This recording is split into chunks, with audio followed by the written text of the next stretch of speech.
I teach people that daily you have to prime yourself. You have to do something for 10 minutes minimum. If you don't have 10 minutes, you don't have a life. It's the first time I wake up in the morning. Yeah. The people always ask me, how do you so up all the time? But part of it is I attend all these seminars. Yes. I teach all this. But the real reason is you prime yourself. I prime myself. That's what I've done for years. It's like I change my body with this radical breathing pattern or movement. There's many ways to do it. But then I do through 10 minutes. I don't want to be the astronaut that, he went to the moon, that was his idea of adventure, and then they all come back and were depressed because what do I do for the rest of my life? Yes. So the wind in my face, my children's faces, anything. And the reason for gratitude is the two emotions that mess us up the most are fear and anger. Yeah. And you can't be grateful and fearful simultaneously. They don't go together. And you can't be angry and grateful simultaneously. So if you literally start your day cultivating that, this part I was talking about creating a highway to happiness. Yeah. And then I do 3 minutes of my 3 to thrive. What are 3 outcomes or results I'm really committed to, and I see them as done and fulfilled. And in 10 minutes. For that day? I usually look at something at 6 months to 12 months out. Wow. Something that's a little bigger.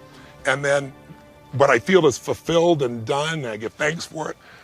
And you're at the end of those 10 minutes, and usually it's 15 or 18 for me, I am so wired. Now, I've done that for years. It's been the base of me. What's different with suffering is measuring it moment to moment, Oprah.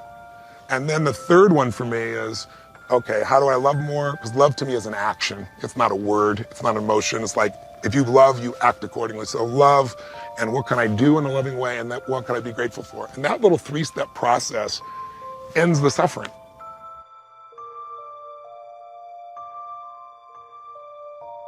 Almost everything you do from the time you get up in the morning is habit.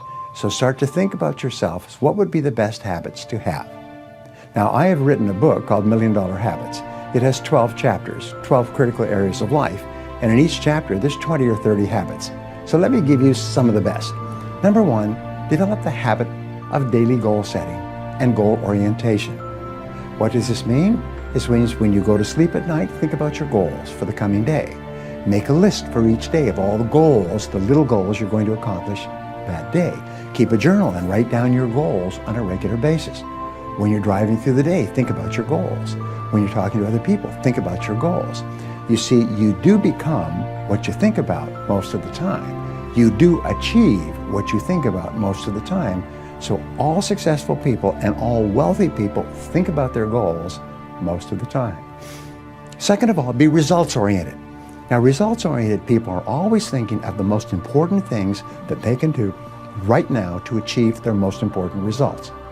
Successful people make a list of everything they have to do, and before they start working, they set priorities on the list. Here's a great way to become result-oriented. Actually, it's life-changing. Ask yourself, once you have your list for the day, if I could only do one thing on this list before I was called out of town for a month, what one activity would I want to be sure to get completed? And put a circle around that and start on that activity immediately, first thing, and then discipline yourself to work nonstop until you complete that one activity. This simple technique has taken people from rags to riches all over the world for at least 100 years. Pick your most important task and start on it immediately, and then discipline yourself to stay with it until it's complete. Another habit that you can establish is to become people-oriented.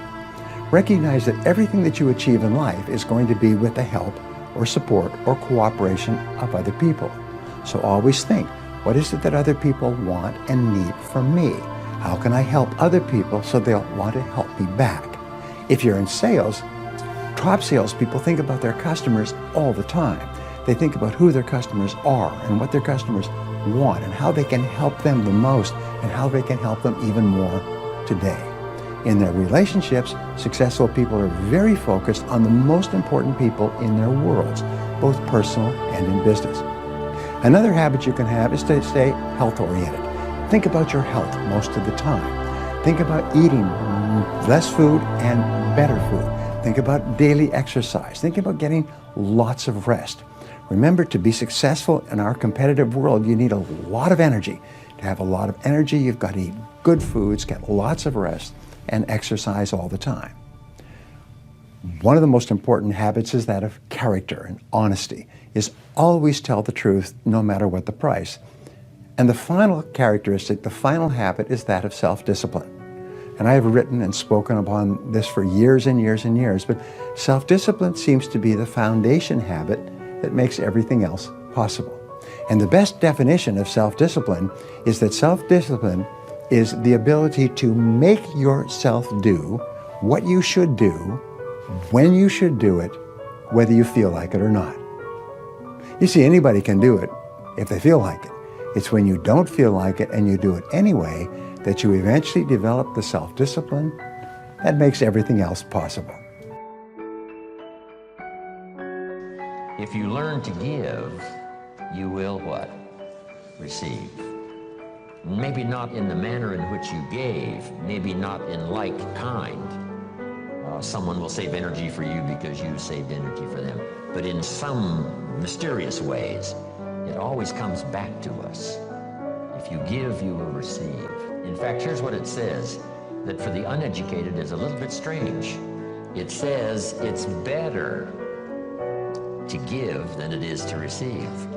Now see, if you didn't understand, you would say, that doesn't quite make sense. Surely it would be better to receive than to give, and the answer is no. It is much better to give than to receive. And here's why. It's what we call having intelligent self-interest. Nothing wrong with self-interest as long as you do it the intelligent way. Here's the key. Giving, it's better to give than it is to receive because giving starts the receiving process. So to act intelligently in your own self-interest, which is good, it's much better to give than it is to receive. Because if all you do is receive, that may be very limited.